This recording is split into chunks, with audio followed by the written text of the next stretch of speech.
Good morning, good afternoon, everybody. This is Nick Shalom. We're going to get started in about 15 minutes with General John Olson. It's going to be exciting time talking about his role as a first Chief Data and AI Officer for the Air Force and Space Force. So stay tuned. We're going to get started in about 13 minutes now.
Good morning, good afternoon, everybody. Thanks so much for joining and joining the show and registering to the In the Nick of Time mailing list at inthenickofTime.tv.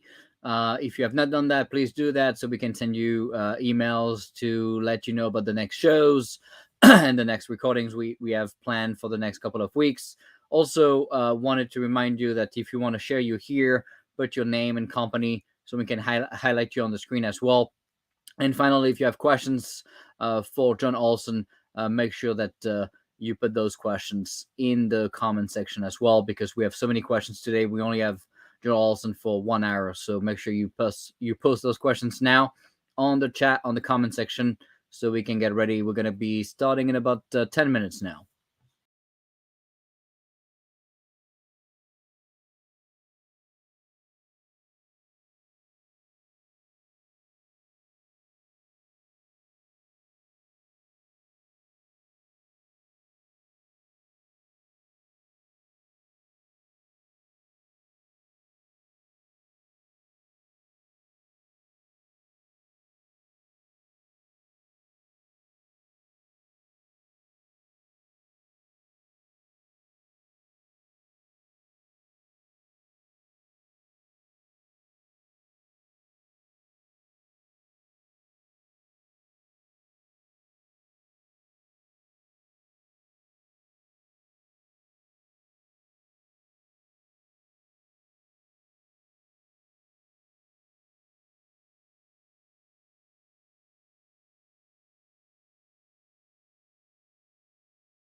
Good morning, good afternoon, everybody. This is Nick Shalom. We're going to get started with this new episode of In the Nick of Time with General John Olson in about 10 minutes now. So make sure you put your questions, starting with a Q, in the comment section below. Also, if you want to share you here, put your name and company so we can highlight you on the screen. Stay tuned. We're going to get started in about 9 minutes.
Good morning, good afternoon, everybody. Thanks so much for joining us in this episode of In the Nick of Time. We're going to get started in about 5 minutes now with John Olson. So if you have questions, and we have a lot of questions already for John Olson, so make sure you put your questions in the comment section below, starting with a Q. Also, if you want to share you here, put your name and company so we can highlight you on the screen in the comment section as well. Stay tuned. We're going to get started in about 5 minutes.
Good morning, good afternoon, everybody. This is Nick Shalom. We're going to get started in about 3-4 minutes now with John Olson, the first Chief Data and AI Officer for the Air Force and Space Force. We're excited to have him for an hour.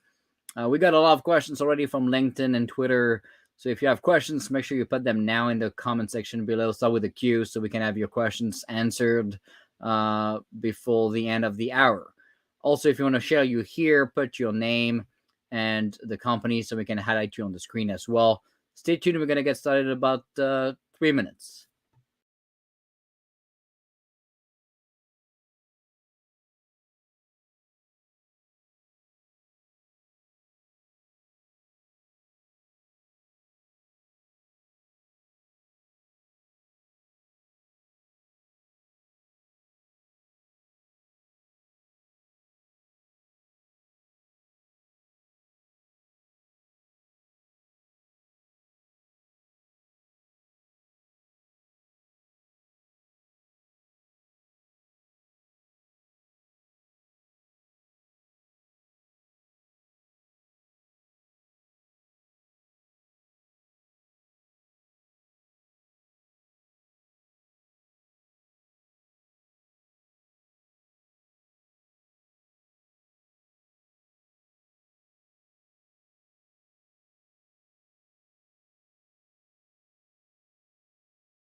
Good morning, good afternoon, everybody. This is Nick Shillon. Thanks so much for joining us in this next episode of In the Nick of Time. Today, with a very special guest, General John Olson. He'll be sharing his thoughts on the data work and a lot of these space work as well. And he's the first Chief Data and AI Officer, the AI piece being new for the Air Force and Space Force title. So that's going to be exciting. We're excited to have General John Olson. Before we get started, I wanted to remind everybody we have him for 1 hour. So put your question in the chat now. We already have a lot of questions from LinkedIn and Twitter. So we'll go over some questions live. So do that now. Start with a Q so we know it's a question. Also, if you want to share you here and share your company and your name, just put that into the comment section below. We'll be able to highlight you on the screen. Please do go on the inthenickoftime.tv to register for the show so we can have the emails going to you to announce the next episodes. Finally, wanted to remind you that we launched last week a weekly news segment. So you're going to see that directly on YouTube. So you go to YouTube and look at my name, and you're going to see the weekly news flash segment. So that's exciting as well. All right, without further ado, I know we only have General Olson for an hour, so I'm going to bring him now to join us on the screen. Welcome, John Olson. I hope you've been well. Can you hear me well and okay? I just want to make sure the mic is working well at the Pentagon. Yes, Nick, I've got you loud and clear. How me? It's a pleasure to be Very here. good. Perfect. We got you 100%. So I'm excited to see technology that works in the Pentagon. That's not always the case. I was a little bit worried when Lauren did it for the first time, and when she managed to do it, I felt a little bit better than for the first time. So excited to have you on the show. Wanted to give a quick background on your bio before we get started. Of course, you're also people maybe don't know, but you're the mobilization assistant to the Chief of Space Operation and the Chief Data and AI Officer, which is really kind of two major role. Pretty rare to see a single person do both. But because you're an overachiever, you're also the Space Force lead for JADC2 and ABMS. And because none of that was enough, you are also flying as the Airborne Emergency Action Officer aboard the Looking Glass Airborne Nuclear Command Post. So I don't know how you do all this in a single day. Most people couldn't do this in 20 years, but you've done it. Of course, your background is pretty unique because you were also a CEO. You were on the commercial side for about 9 years. You also did a long period of time as an SES at NASA. So you really touch every side of the business. That's what makes you obviously very unique. And wanted to thank you for your service going back into the Air Force after leaving the commercial side. I know you would be making much more money staying on that CEO / president roles. So excited to have you, and wanted to give you the chance, maybe first for people that don't know you yet, to give maybe a little bit of a background regarding your journey. Well, thank you very much for that very kind and extensive introduction, Nick. It's a pleasure here to serve you, the nation, and humanity writ large. That's really why I've come back to the Department of the Air Force, serving both at this unique time in history with the Space Force and of course General Raymond and the space team. We're starting our third year here in existence, having just celebrated our second birthday in December of last year. And so it's an extraordinarily exciting time for space, indeed. But also, as we look at data and artificial intelligence, we are at a historically significant inflection point, just absolutely ripe moment in history to truly harness the capabilities and full potential of data, which is really the core of everything. People and data are the most valuable things there are. And as we look at data, I think some people say, it's of course a strategic asset, and maybe it's the new oil or the new gold, but I think that's not correct at all. I think it's much more precious and valuable than that. I would call it the new plutonium, in that it also needs to be refined and processed. But when we do that, it's absolutely going to power all of our dreams and aspirations and goals. It's the energy that will drive us forward. And certainly, as we have the Ukraine situation going on, the incredible rate and pace of data driving data-driven decisions and decision advantage, you see the potency of that. And of course, for the longer term path, as we look at the competition, crisis and conflict, and integrated deterrence across the board, as we look at peer and near peer adversaries in the future, data and information are absolutely at the core. And so these are all tied together similarly, like JADC2, or Joint All Domain Command and Control, and the Air Force's Advanced Battle Management System.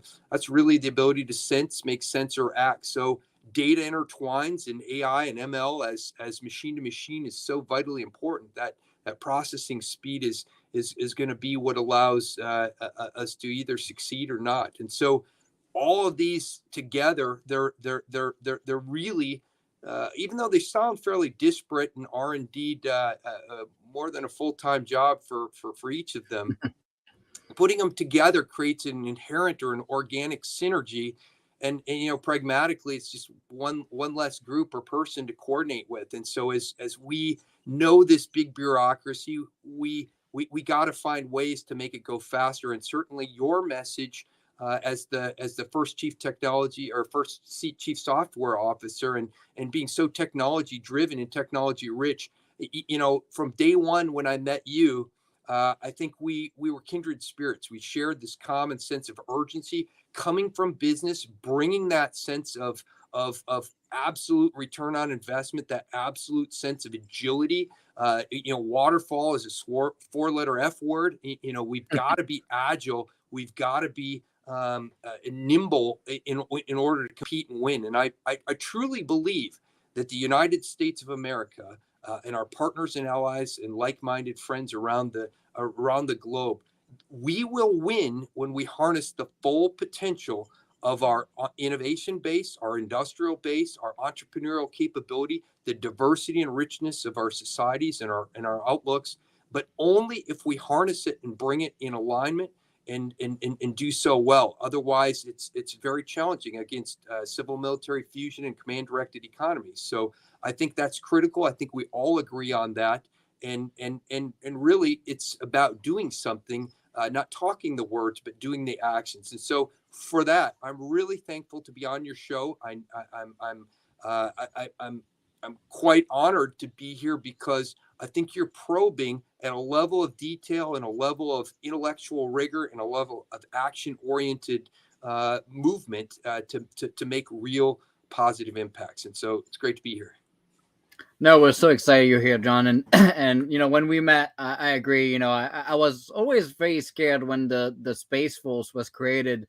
I've seen so many silos already in the Department of the Air Force, and a lot of people were afraid, and I was afraid that people would create more and more silos. And with a new SAE now for space, and we have a SAE for the Air Force after Dr. Roper left, I was a little bit concerned that people will reinvent the wheel, create more silo than we need. And when you joined last year or a year and a half ago now, I was so excited because not only you get the technology, which is pretty rare, right? I think in the department, unfortunately, there's not a lot of very deep technical expertise. So I was pretty excited to see you were there. And then even more excited when we started talking and you started to share a little bit of your insights when it comes to where the Space Force should be focusing and augmenting kind of some of the existing work that's been going on for years in the Air Force. And so, my kind of we got so many questions from LinkedIn. I got over 250 questions. Wow. So a lot of people are excited to ask you questions. But tell us a little bit about this new. So you were the first one to kind of rename the title with the Chief Data and AI Officer. Why did you feel like adding AI was so important? Well, it's really in response to a couple of significant foundational memorandums that were signed out. So the Deputy Secretary of Defense, Hicks, she signed out her data decrees and her responsible AI tenants memoranda last May of 2021. And then in September of 2021, the Undersecretary of the Air Force signed the implementing guidance that said we're going to put for the Department of the Air Force, which, like you said, is both Air Force and Space Force, we're going to put AI together with data. And I think that's a great decision because, as we know, about 80 to 85% of AI ML readiness is really data wrangling, everything from data integrity to data cleansing to metadata tagging and formatting.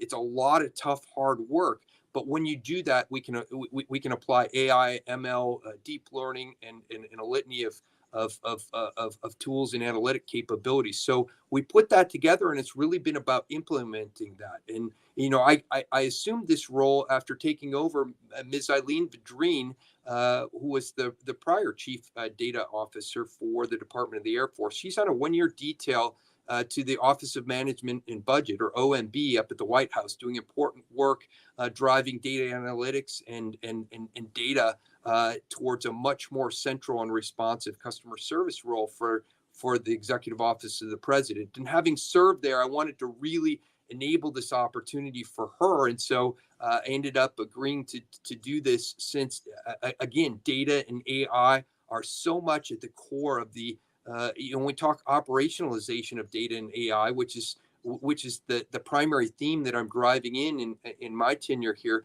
that's really the quintessential example of that is JADC2 and ABMS, and I think the confluence and the timing of these, coupled with the space criticality. I mean, space is viable and vital for the space transport or sensing, space transport, space networking, and space C2 roles, not just for the space force in space, but to all of the other joint services across all the domains. So, I mean, when you look at it, it's almost like the perfect alignment, and really it's about serving the nation and setting things up right with a great team of folks so that we can build on a foundation and rapidly accelerate. So that's kind of the setup. One of the other first things that we did is as I mentioned, with that responsible AI set of data decrees, I appointed Lieutenant Colonel Joseph Chapa. He goes by Gattusa as his call sign, but Joe Chapa is a Oxford PhD in philosophy and law of armed conflict, and just extraordinarily talented intellectually in that field and domain. But he's also a very experienced remotely piloted aircraft, or RPA pilot. And so the coupling of his Oxford PhD and his RPA experience makes him the ideal person to serve as our first chief responsible AI ethics officer. And this is an enduring role because one, that's just simply a rare skill set, and two, as we look at the past efforts, we're familiar with the 2017 letter signed by several luminaries in the field of AI, and then the next one with about 1,500 plus signatories in 2018 that went to the United Nations. There is a real concern by the public about some of the issues with autonomous weapons, and certainly responsible AI is the way the Department of the Defense and within the Department of the Air Force, as the chief data and AI officer, implementing and amplifying these policies.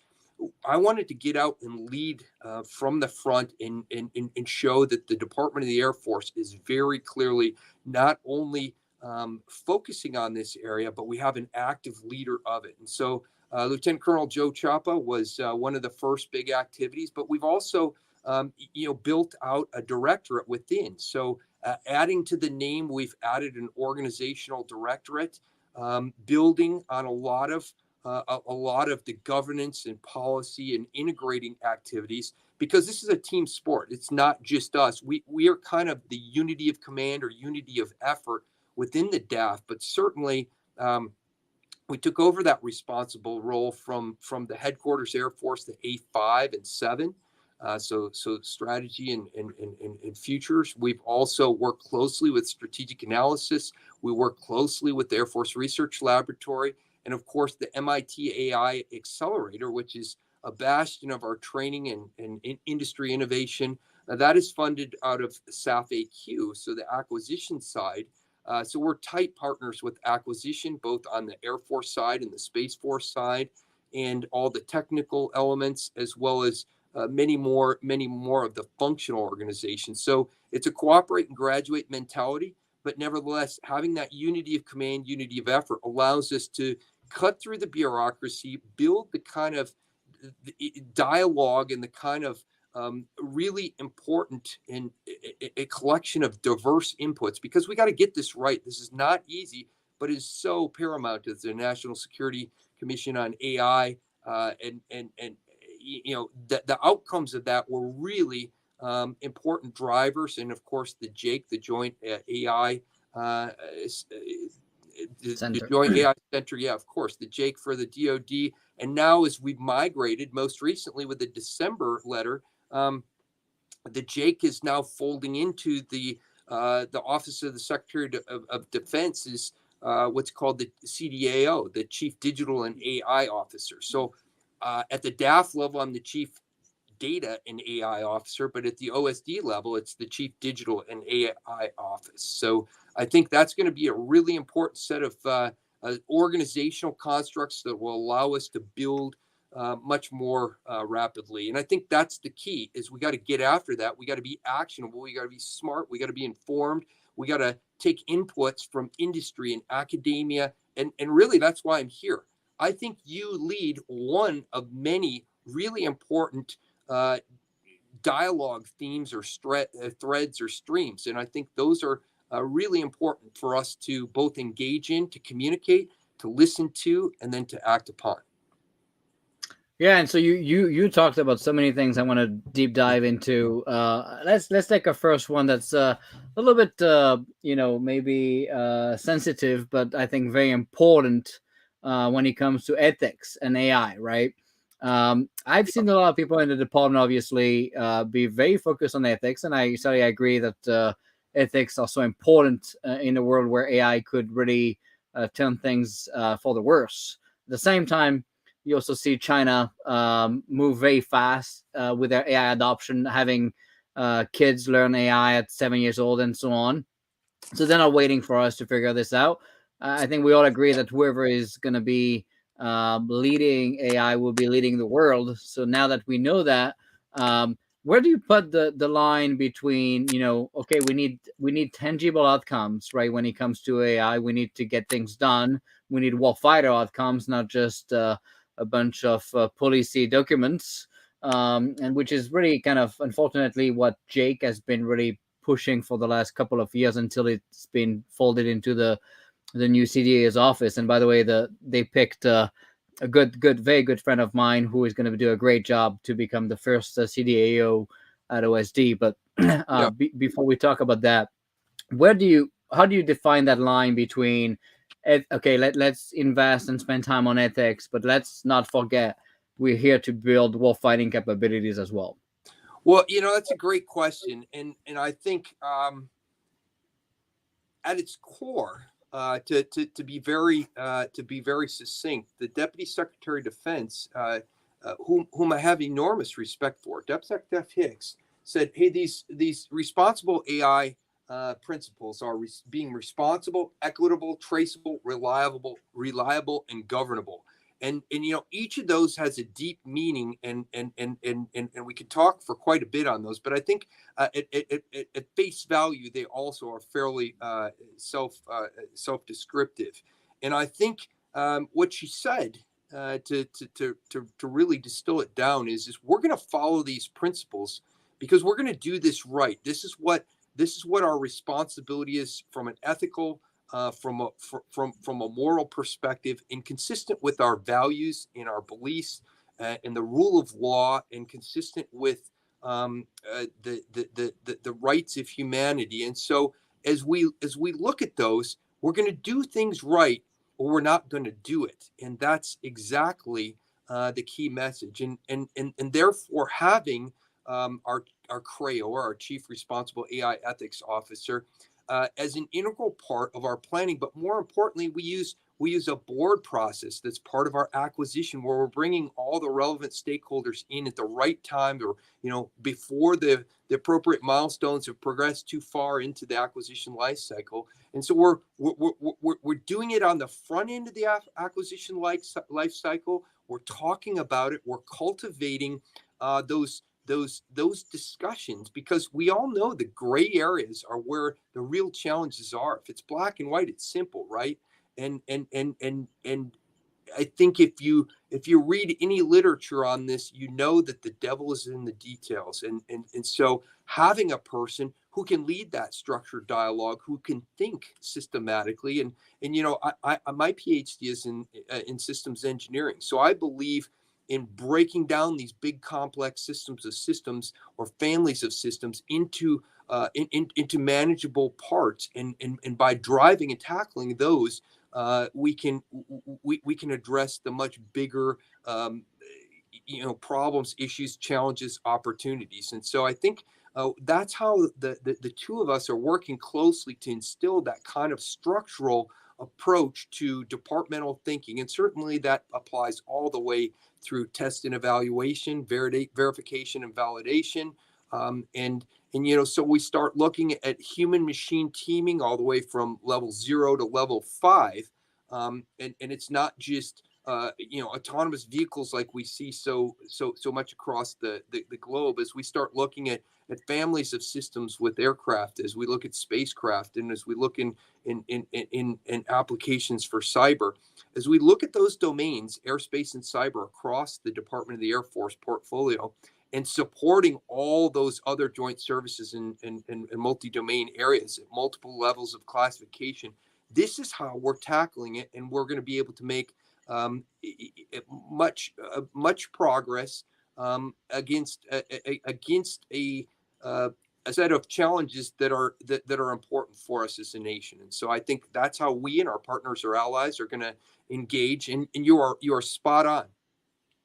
When our adversaries may have different moral or different ethical or different legal or different command or hierarchical structures that they can apply, we think this is doing the right thing, and if you will, the good guys or the good people doing the right thing will ultimately succeed and win. And I think it is competition in the gray zone. Certainly, space and cyber.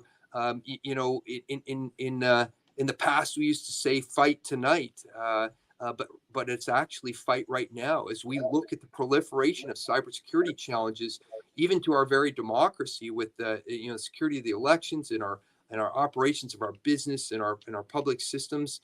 It's vitally important, and space and cyber have been and will remain at the very forefront of that. So it's very relevant to be thinking about and talking about this, both as a Space Force person and as an Air Force person. Yeah, and unfortunately, we won't have enough time to deep dive into some of these things you just mentioned. But I guess I had one comment before we move to your mobilization assistant of the chief of space operation role. I guess I always find it interesting that when we look at the titles of some of these roles, right? We added, right, the either ethics or responsible, right, to these titles. Yeah. But yeah, I'm always concerned when I don't hear the other side of it, which is fighter outcomes, right? I mean, I get we want to either we call it like chief AI officer or whatever, right? Now we're gonna call it chief responsible AI, whatever, right? And now but we're not adding the other side of it, which is fighter outcome, right? So I'm just always afraid when we keep pushing, because it's a balance, right? Just like cyber and moving fast and delivery of capability, the line is always pretty blurry. And I'm just afraid, because we keep putting things in titles like this, that we're pretty much hinting that ethics and responsibility is more important than fighter outcomes. And I think that balance cannot be lost. I'm not asking for an answer here because we don't have the time, but that's just my comment. I'm actually glad you brought that up, because if you take a look at even what I'm wearing here, I am a war fighter, and I've had a career where I've got to serve in space, cyber. I currently, as you mentioned, fly in the Airborne Nuclear Command Post, the Looking Glass. I've gotten to be a part of I've deployed, and I've been a part of many operations across the globe. And I think that's really important to emphasize, that at this point in time, the primary thrust that we're imbuing in the Department of Defense and within the Department of the Air Force specifically is the operationalization of data and AI ML readiness. And what does that mean? Certainly, it's about business enterprise efficiency, but more importantly, it's about mission operations capability and warfighting capacity, and increasing those across the board. And I think data and AI ML are so vital and intrinsic to that. They're the core of what we do. And so some might say we're weaponizing data. I don't really like that, because of the broad spectrum. That is one thing that we're doing in order to be in order to you got to have data to make data-driven decisions, and data-driven decisions turning into actionable information is what leads to decision advantage into information advantage. And as we look at the joint warfighting construct from the joint staff, that is the way the United States military is going to deter, compete, and defend the national security interests of the United States. And so that information advantage or that decision advantage is vital. And so much like we said, the short term is Ukraine and the long term is China. As we look at the Secretary of the Air Force's operational imperatives, and that being the pacing challenge, as you've seen a lot in the literature and news on. But this is all about data and AI ML readiness at the core. And so that's why getting it right is so important. But we got to get it right with responsible actions, but we absolutely have to have outcomes. And that's why I'm very clearly leading from the front in that regard. No, that makes so much sense. So tell us a little bit about, and you say there's obviously lots of overlap, which makes a lot of sense. We don't want to have more people to coordinate with, right? There's plenty of that already in the building. But what does that entail, right? I think most people don't know what a mobilization assistant even does. Well, it's a great question because, I think people really don't. We say MA for short, but really what I am is I'm the chief or I'm the senior reserve officer to the chief of space operations, General Raymond. So he's the head of the Space Force. He's also a joint chief, and he's also the head of the 18th Intelligence Agency, as the Space Force is one. So he wears multiple hats, and so I'm his mobilization assistant. And when day one, when we sat down and we talked, and he goes, I selected you because I'm building a digital service, and I'm building a service that we want to have technology and lean, agile principles at our core, because we're never going to have a big or a large group of people, whether it's military, civilians, or partners in the total force. We're just not going to have it. And he said, but you've been in industry for a decade. You've been at other agencies like NASA and at the White House. You understand both sides of Pennsylvania Avenue. You got a PhD, and he says you've been to test pilot school, so you understand the flying side. You understand that mentality, the warrior ethos, while still having a tech-driven leadership pedigree. And he goes, having just come from the 16th Air Force and Air Force's cyber, where for 2.5 years working for Lieutenant General Hawk, everything from defending our elections to preserve the most sacred element of democracy to all the work on offensive and defensive cyber and information warfare, pulling all that together. He goes, that's critical to everything that we do in the Space Force. And we simply don't have people who have spent their whole life in the military who understand or have those experience elements. And so I feel really fortunate to work for such a great leader at this important time. He and General Thompson have created an extraordinary organization at a extraordinary time. And this is the first year where, with the president's budget that was just delivered to Congress, the FY23 budget of $773 billion, it's the first time that we build a resilient and effective architecture, or we start laying that in for the Space Force, because it's no longer, it is a contested domain. It's no longer free from the challenges that other domains may have had for a very long time. And so this is requiring a fundamental paradigm change. And I'm just honored and tickled and excited and very energized to be a part of that. So that's what I do. That's largely in that role.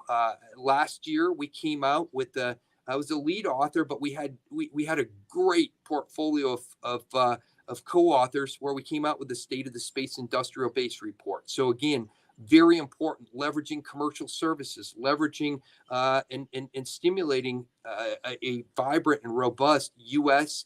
And allied partner space and broader industrial base. It's about bringing a North Star vision and compelling economic and national security focus focal areas into full view and driving those in. So I think that's one additional part that I do for him. Likewise, from my time at the Office of Science and Technology Policy, working as the Director for Space and Aeronautics at the White House, I was a NASA person there. So I was a civil servant at SES. But during that time, we worked a lot on the National Space Transportation Policy and the National Space Policy, and so as we are currently working on two important policies that this administration is going to be rolling in or out soon across the interagency and department tapestry. We're working that in earnest, and I think bringing that past experience helps us again be a force multiplier, and that's true for all of our reservists and guards people supporting the Space Force. So we're really excited, and this year is going to have some pivotal transformations, and I don't use that as buzzword bingo. Those are really, really substantive that pending approval of the legislative packages and other activities, you'll be hearing more about soon. So 2022 is big for data, big for AI, big for the mobilization side of space operations, huge for the Space Force. And it's also very big for JADC2 and ABMS. Of course, you saw the implementation plan come out, the JADC2 Reference Architecture 3.0, and we're continuing on our cadence of congressional reporting. So it's going to be high speed, low drag. Certainly, it is a unique moment in history for all of those. Yeah, no doubt. And certainly General Raymond is pretty lucky to have someone like you helping him achieving all these very complex outcomes. But what are your, if you have to summarize your top priorities and also your main impediments to getting this done, what are your like top three priorities? You're gonna have a year as CDO. Obviously, Eileen was a great partner. She's awesome. She's doing great work at OMB. What's your priorities? Well, simply put, I'll put an overarching theme, and it's going to be action and positive outcomes in each of these areas. I already mentioned what they are for the Chief Data and AI Office, and that's operationalization of data and AI through business enterprise efficiency and mission operations capability and warfighting capacity increases. We have some SMART goals with respect to those. And bringing that to fruition. On the space side, certainly we have, we want to secure our freedom of action in space, and that's leveraging AI and machine learning and advanced analytics, improving the survivability through resilient and effective architectures, driving in responsible AI and machine learning, so we have systems and capabilities that Guardians trust. But as we look writ large at the broader Space Force goals, they kind of tie into delivering a secure and modern way of life. I think we already know that this year alone we got $365 billion space economy. It's key to every part of our life, but it's also fundamentally important to all of the services and certainly the Space Force. So the very mission of the Space Force is to support and defend U.S. and allied interests in space. So that's very big. Likewise, delivering on integrated deterrence, and we've already talked about that. And I think that ties all the way from basic deterrence and leveraging all of the multi-layered approach through our nuclear deterrence with the nuclear command and control and the modernization of our forces and capabilities. Likewise, delivering capabilities at speed. And I know you share this one deeply. Coming from industry where we had a strong sense of profit and loss and return on investment, and a strong sense of you must have quality, you must have speed of delivery, and you must have superior performance and absolutely delight the customer. Trying to bring that kind of ethos in that business sense into leveraging everything from acquisition, where we're using other transactional authorities, where we're using the full extent of what's on the books in terms of acquisition regulations and in terms of modernization and innovation and operational applications, experimenting at prototype, playing a lot and partnering with the Defense Innovation Unit, who's doing some extraordinary work to stimulate non-traditional participants. I think having worked at a private corporation, the largest woman-owned privately held aerospace defense contractor on the private side to a Fortune 500 company that wasn't focused on aerospace and defense, but did have a broad portfolio and had a commercial government defense sector. The lessons learned from those are invaluable to be able to apply those, whether it's the Space Force or data and AI, or whether it's our JADC2 and ABMS, because in all of those, our partnerships with industry, our partnerships with academia, and our partnerships on the international side with our allies and friends and like-minded thinkers are what will allow us to remain in the lead. And so that's the core focus. The impediments are real, right off the top, and these are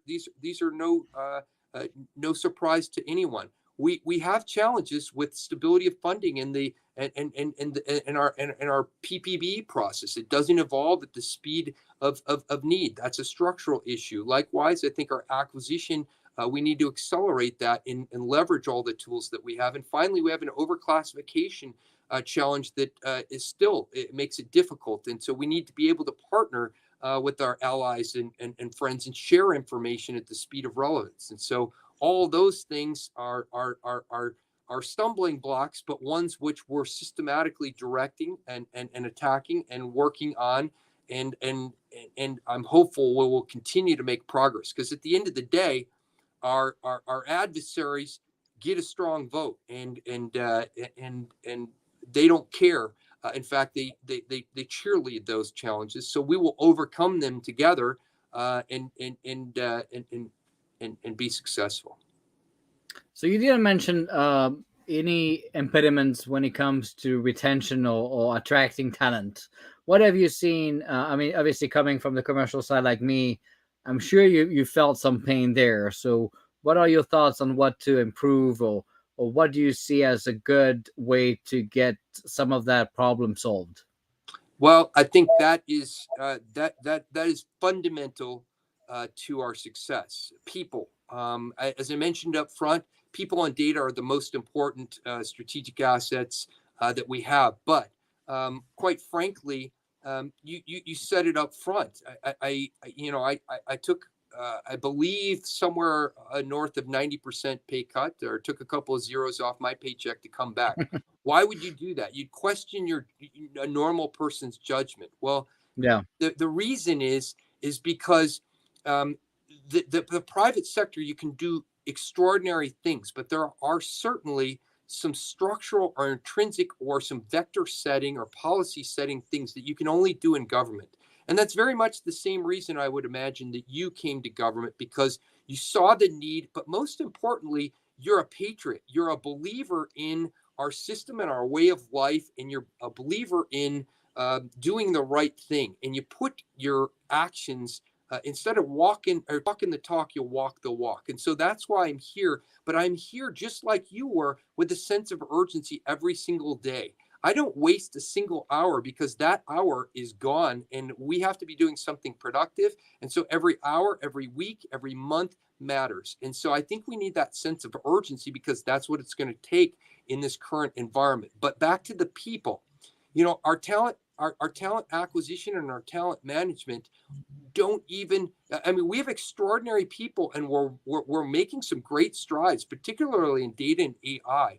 But, in industry, when I left at my Fortune 500 company, our goal was to hire from the time of announcement to onboarding 30 days or less, because that's what you have to do to compete in a very competitive environment. And you had to have a benefits package and a compelling mission and a salary that were commensurate. You had to convince them that you were going to be a great leader, and that was a professional and a nurturing and a diverse environment where they could do their best work. We, as leaders in the military and in the government, have to set the same, but we got to have faster and better ability to onboard people. We need to be able to retain people by paying competitive salaries. But I don't think everybody comes here for the salary. And that's the mission. I think compelling, awesome missions like there are in the Department of the Air Force, like there are in the Air and Space Force, like there are in the Department of Defense or the government. I've gotten to work at so many incredible jobs that I was actually surprised they paid me sometimes. But of course, my wife and kids preferred that to be the case. But the truth is we have extraordinary opportunities here, but we got to channel and use them, and we got to treat people right. Likewise, not micromanaging. I think we got to give the top level strategic direction, and then drive responsibility and authority down to the absolute lowest decision levels, and at all echelons of decision.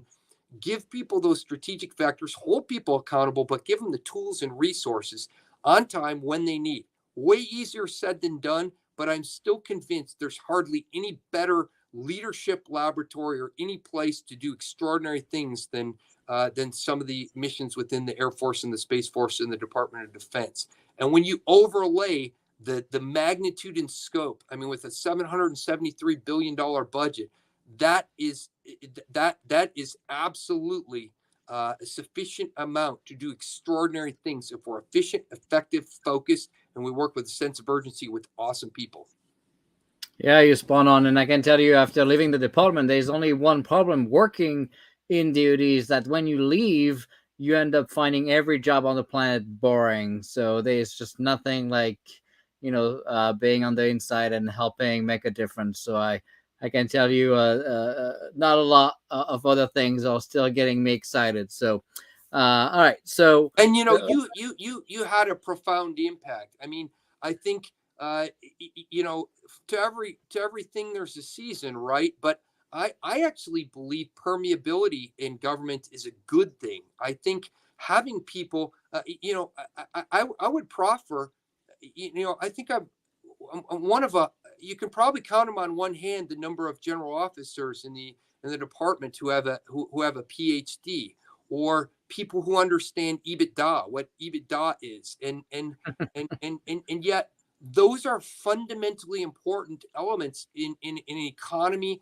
and a national security posture that's driven by technology and STEM, right?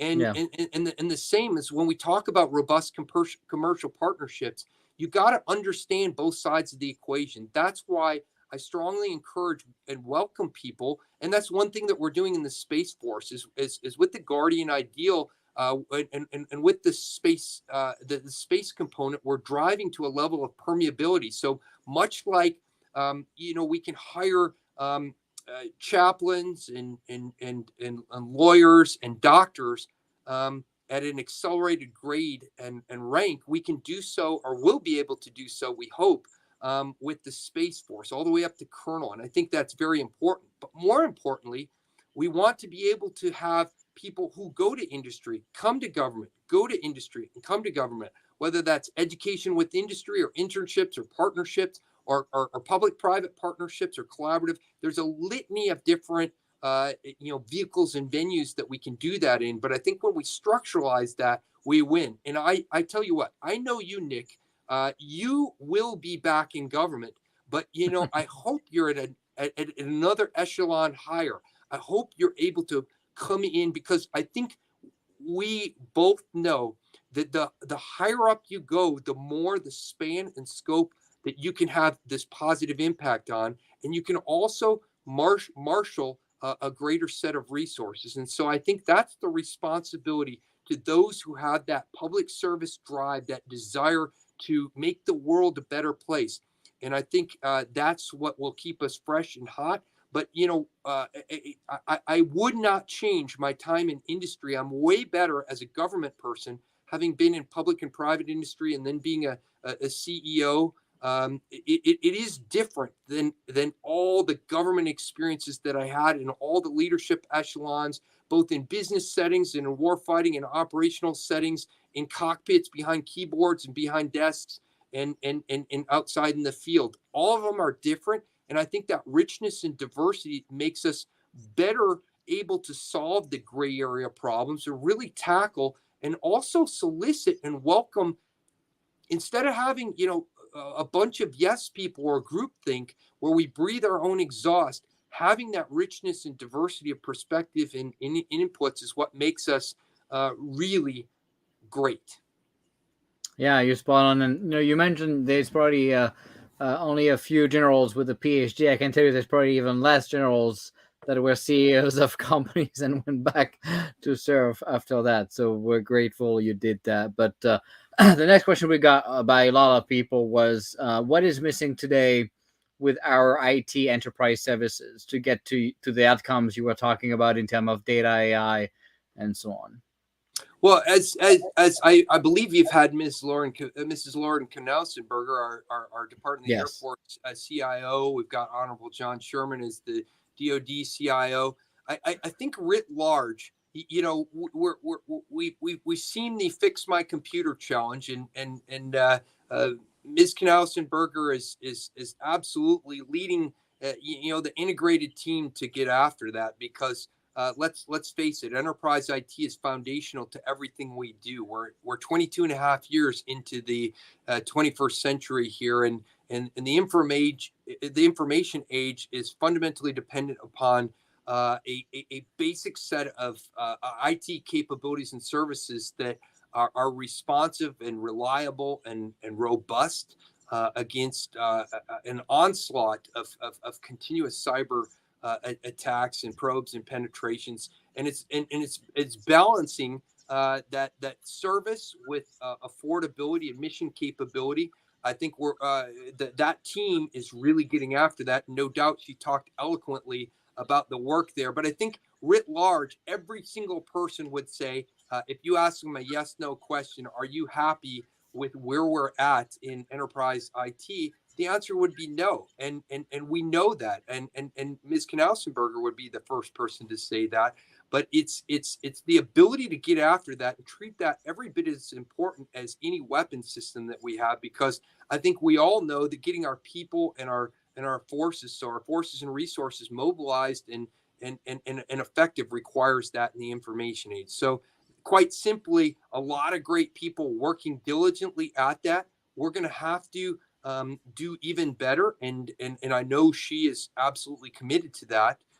And it's also getting that unity of command and unity of effort, making sure we clearly articulate the requirements, the needs, the sense of urgency, funding that as a priority. And I think all those things are absolutely an integral part of the plan and the work that's being effected. But we've got a heck of a lot more to do. And as you know, from an industry side, having that interoperability with industry. I mean, sometimes it's easier in industry because you can make the investments when they're needed. You can have the directed.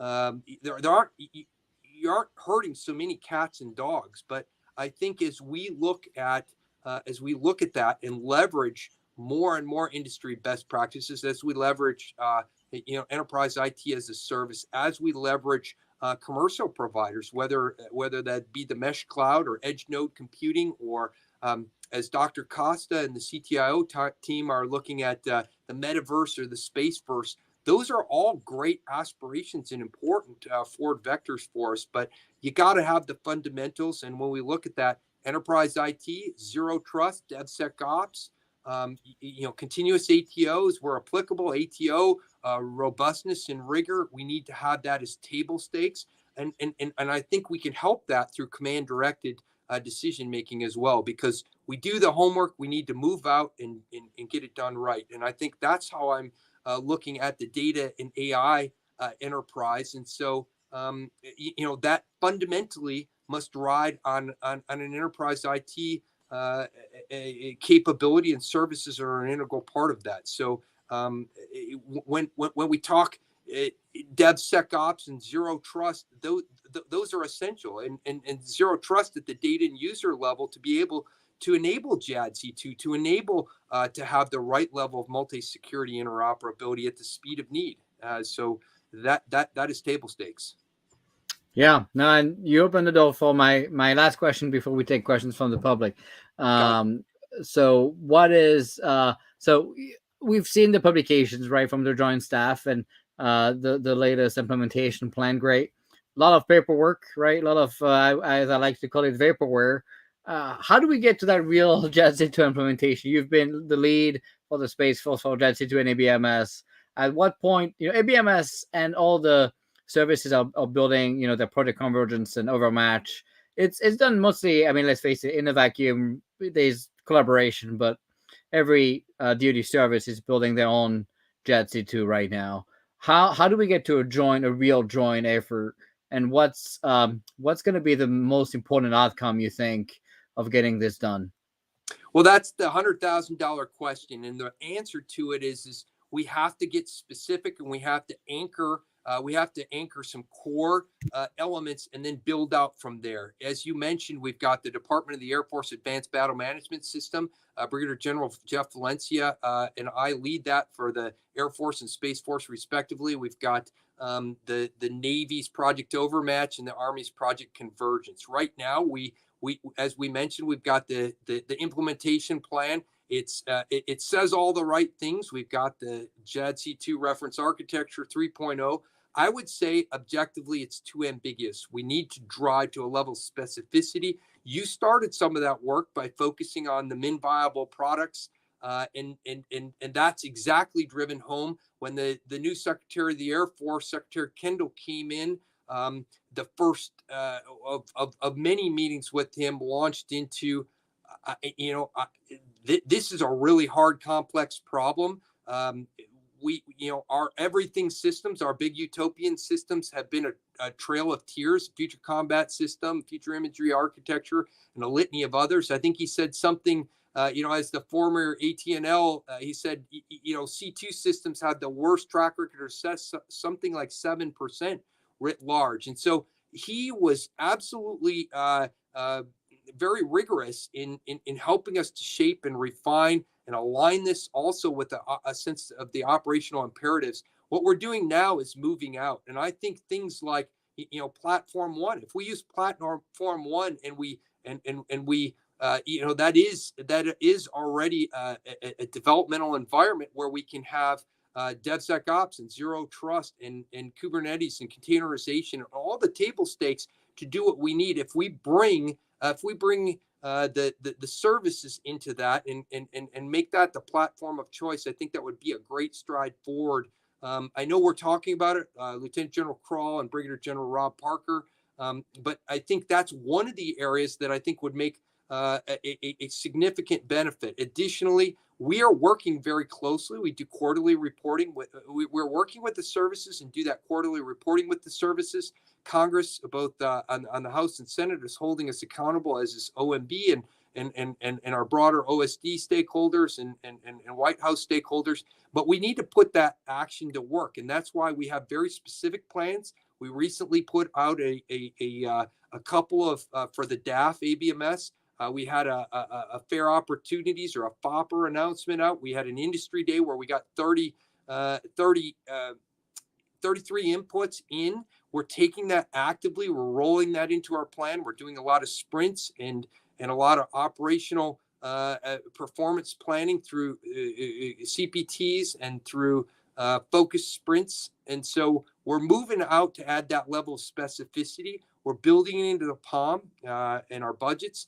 And we're actively participating in Project Convergence 22, Scarlet Dragon, and a litany of other exercises that are both Air Force centric and bringing or Department of the Air Force centric, as well as, most importantly, the joint centric and joint activities. So it's a long answer to a very important make it real, because I, like you, do not want to see PowerPoint engineering or vaporware or big cloud cartoons anymore. Those are important. They baselined us. Now we need to turn those into real objective quality results.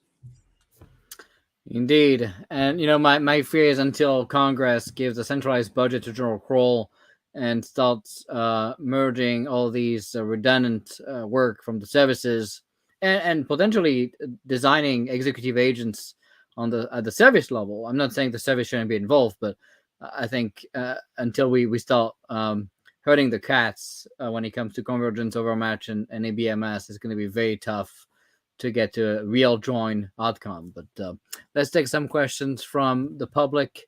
We don't have a lot of time left, but Michael was asking, how do you intend on developing these emergent technological capabilities in the Air Force while maintaining an unbiased arm's length transaction from commercial vendors? Well, it's a great question. You know, it's a balance, right? It's a knife edge balance. We absolutely want to explore and evaluate and be aware of and consider the latest and greatest in terms of innovations across any of the relevant areas. And sometimes, you know, whether it's large, medium, or small providers, or traditional or non-traditional providers, we want to encourage the broadest possible ecosystem that we have. We got a lot of tools in the tool set, but from, you know, as the acting Chief Technology and Innovation Officer for the Space Force before Dr. Costa arrived over the last summer, we drove in the long-range S&T plan, communicating our needs. We're also very clear and specific about putting out the doctrine and the space power strategy and the space power visions. And as we look at the same in data and AI, where things are moving so fast, and where we don't want to have vendor lock, we want to encourage competition, and we want to encourage you know, a level of resiliency and redundancy. So, you know, mesh cloud, multiple providers are a great thing, backed up by fiber and backed up by 5G and looking ahead at 6G. All those are important. Same as we look at everything from quantum algorithms to quantum resistant algorithms to you know, a litany of you know, as we look at GPUs and some of the work in chips and edge node computing, all these areas. To remain abreast, you have to dialogue, you have to engage with commercial vendors, you have to have them as part of the team, you have to have money, because that's the one thing I hated as a contractor is RFIs are free industry slave labor, and we overuse them in the government. Now they're an effective tool, but you got to follow that up with money, or you got to follow that up with multiple contracts to make it viable. Otherwise, it's just an opportunity cost, and it's very hard for smaller businesses to do so. And sometimes that's where the real magic is happening. So hopefully that answers that one. Yeah, that's great. Here is the other question. Don't you think that we need to switch our focus to problem-oriented solution approach? In other words, scoping a problem, then finding the best way to solve it using new tech can work. That absolutely, yes, is the answer to that. Of course, that is exactly what we're doing. The first chart in many of these is what's the problem statement, and these are and these are outcomes. These aren't, you know, so problem oriented solutions and outcomes oriented actions. So I'm a big believer in that. I also like performance based specifications. I think I think it's crazy to think the government knows with explicit prescience every issue, and it's kind of nonsense. So absolutely agree. Yeah, last question before we run out of time with you. Lance was asking, and he's asking a fair question, right? What have we done? I guess you've done. Have you changed the POM, AT, or something? It sounds like we're talking a lot about policies and kind of paperwork, but what is a DAF actually doing? And the truth is that is the unsexy part at first. That's foundational to getting everything set up. We have to also do a lot of training to get our workforce and our people to be smart buyers and smart engagers. But we have a litany of very real activities, whether it's predictive and preventative maintenance, whether it's leveraging that in terms of imagery and support, leveraging it in terms of change detection. All these can be applied to Ukraine. All these can be applied to our future scenarios. We're also actively using them in as I mentioned, in flight training, air operations, spacecraft operations, ground, cyber activities. I got a litany, personnel management, taking, something, if we go back to the people, and I'll close on this, being able to pull across the active duty, the reserve, the guard, the civilian, the contractors, the retired, the separated people, and be able to do that and look for specific competencies and capabilities and technologies. That's vital table stakes. And that's just one of the examples. A budget and logistics and criminal investigations all across the board, covering A to Z. Well, John, wanted to thank you again for taking the time. I know it's you're very busy, and getting an hour of your time was very generous of you. I don't want to abuse of it. We're gonna let you go and do better things. Like you said, we're counting minutes to get things done, so it's always critical to focus on the right things. So, wanted to thank you again. I'm gonna keep the audience here and let you go back to work. Awesome. Thank you, Nick, and thank you, audience, for being so engaged. I really appreciate your leadership and look forward to the next time. Out here. Thanks. All right, everybody, just wanted to remind you a few things before we let you go. First, we launched a new segment just last week, and it's going to be on YouTube. So you can go on the link below. I'm going to put into the banner so you can check it out. Under my YouTube page, you're going to see every week the news, and we're going to try to cover 3 to 5 news subjects. Try to keep it under 10 minutes if we can.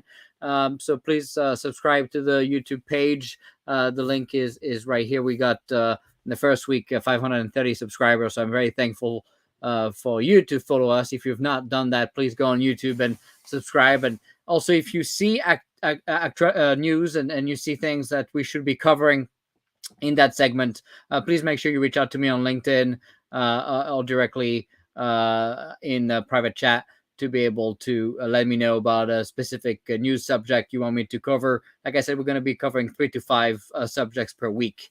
Wanted to thank everybody. We're going to have a next session on Tuesday with my dear friend Tracy Bannon from MITRE, who is going to be discussing with me the importance of culture, people, training, how to build a strong and innovative software team. What are the success stories of the DoD software factories? What are the things we could be improving, and how to invest and partner in the department will be some of the things we'll be talking about next week on Tuesday at 1 p.m. So make sure you join us and stay safe, stay healthy. We'll talk to you next week.